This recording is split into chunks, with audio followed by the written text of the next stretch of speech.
If you have been binging on Jordan Peterson videos anytime in the past, that might have been the way you came into contact with the term hedonic adaptation.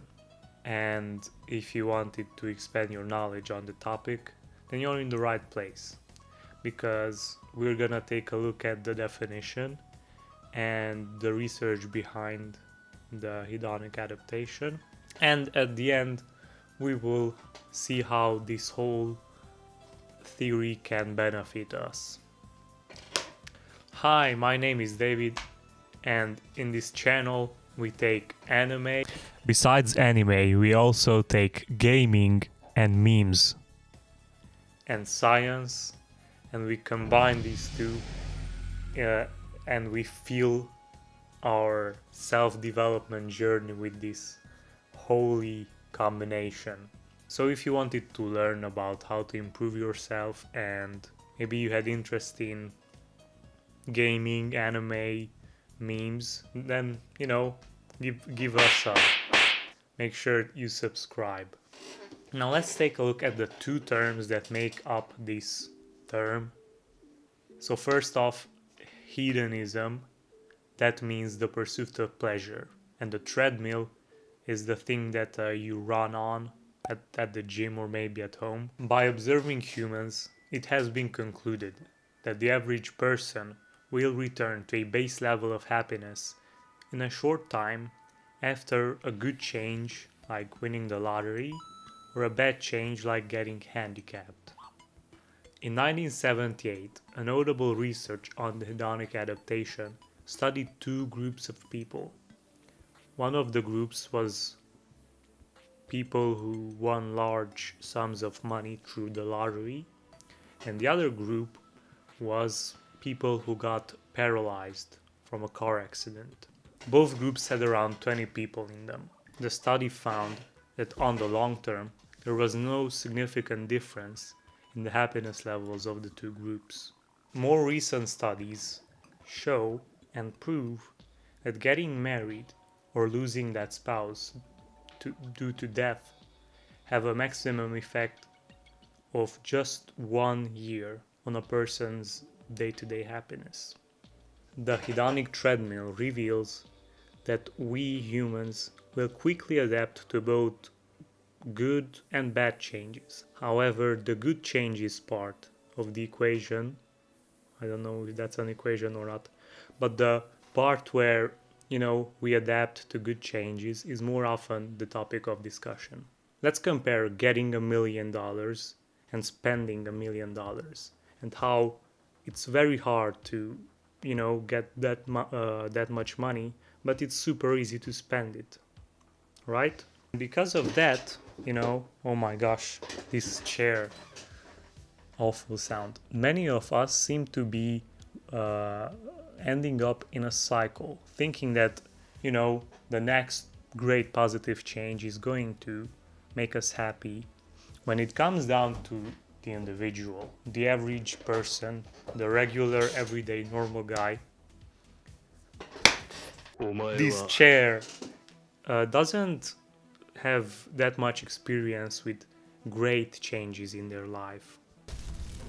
Oh my gosh, it's warm in here.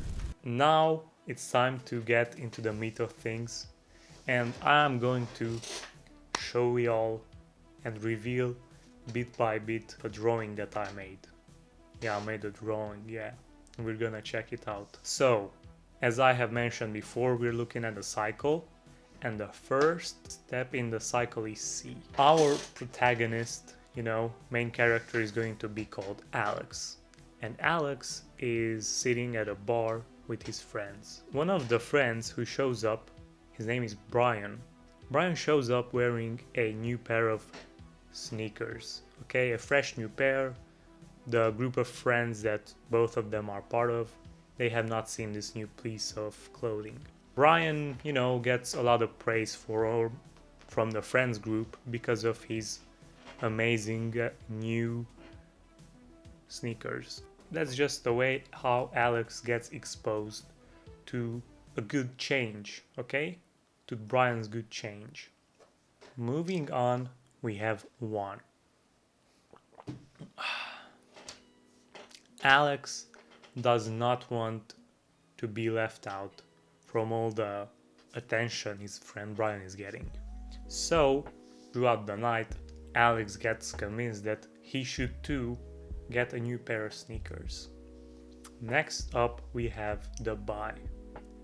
After Alex has imagined himself in Brian's shoes, pun intended, a couple of days later, from the night at the bar, he ends up purchasing a new pair of shoes from his favorite online footwear shop, I guess. And right after putting in his credit card details in the biller, I guess, he knows that the period of time that separates him from, that high that he's gonna be getting from the shoes is getting shorter and shorter. The next stage is happy. Alex gets a call from the same number that messaged him earlier that day about, he's gonna be getting a package. So he picks up the phone, and 5 minutes later, he's unboxing his new shoes in his bedroom. And as he's dragging the laces through the lace holes, because, these are new kicks, so you gotta do that too, he gets a call from a friend, and they settle on meeting at the bar at 7. On the way to the bar, Alex's brain is dripping with happiness chemicals. He's thinking about how everyone's gonna react, and the dopamine, the whole imagining, trying to predict thing is going nuts in his head. He arrives at the bar, his friends congratulate him. One of them goes like, "Bro, those are some nicest Jordans, my guy. Where'd you get them from? How much did you drop to get them?" After telling his friends where he got them from and disclosing the fair amount of change that he paid for the shoes, he ends up having a pretty chill night. Brian and maybe another friend also tell him that, those are some cool ass shoes. He gets home, puts on the pajamas, he falls asleep watching Netflix, just like he does on the average Friday night. That brings us to the last phase. Well, not really to that last, because this is a cycle, but the last thing that is new, and that is adapt. Alex rocks the sneakers to school on Monday, and a couple of other friends at school, they praise him for, rocking those bougie ass sneakers. Life is the same. He eventually forgets that, those are the new shoes. They just become shoes, or my shoes, and it basically fades into the background. After the time he was on the way to the bar, the amount of happiness and excitement that he got from the shoes dropped to almost nothing. That is the cycle of thinking that a positive change will make you happier. So in conclusion, we could say that getting a lot of money, getting married, is not the thing that is going to make us happy. And don't worry, friend, someone watching this may think to themselves that, oh no, getting money or getting a wife won't make me happy, then what will? I'm happy to tell you that it has been proven that routine like exercises such as working out, reminding yourself often what you're grateful for, and meditation, stuff like that has been proven to be able to raise your happiness level on the long term. So if you wanted to learn more about this, you can Google it, or you can check out some of the other videos. And with that said, let's see how this hedonic treadmill thing can be applied to our lives. We should use this theory to prevent feeling down on the long term. Let's say that I am someone who just learned about the theory of the hedonic treadmill. Knowing all of the things that I have mentioned so far, I would think about what are the things that motivate me. If I would find myself thinking along the lines of, bruh, I need to get a new car so that way I can flex to my friends. If I was thinking something similar, that, you know, getting a new car would make me happy, that would solve my problems and so on, I would change that goal, because now I know that even winning like $1 million, which buys you like a ton of cars, like more than a couple of ton of cars actually, and if I would spot out that the mechanics of my goal fit into this whole good change will make me happy on the long term, then I would shift my focus and maybe try to do something else.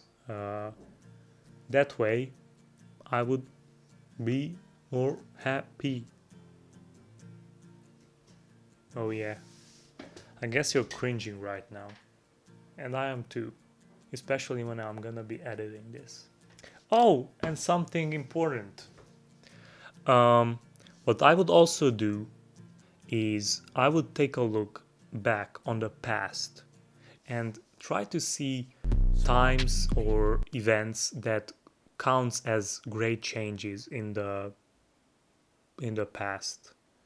I would take a look at, you know, maybe I got a new pair of shoes, just like our friend Alex from the story, and I would ask the question, did that live up to my expectations? And unfortunately, most of the case, the answer is going to be no, because that's how mafia works, okay? That's how the average human negativity bias works, in the way that you are just gonna most likely find the answer is going to be no. That way I would know that the whole stuff that this theory is trying to tell you, you know, that good change won't make you happy on the long term, I know that it applies to me as well.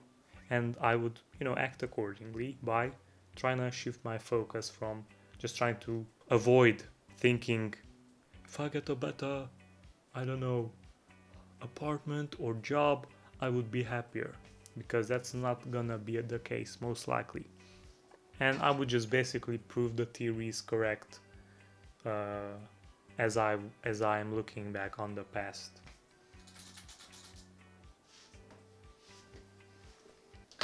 Okay, so I see that you are still here, and with all that said, I would like to invite you over to Twitch, where I am streaming right now. Well, that would be the case if you were part of the notification squad. But you know, if you're not, that's alright, because you can catch me streaming on Tuesday and Thursday from 6:30 CET. The link is on the top of the description. And with that said, that's the end of the video. I thank you very much for sticking to the end, and goodbye.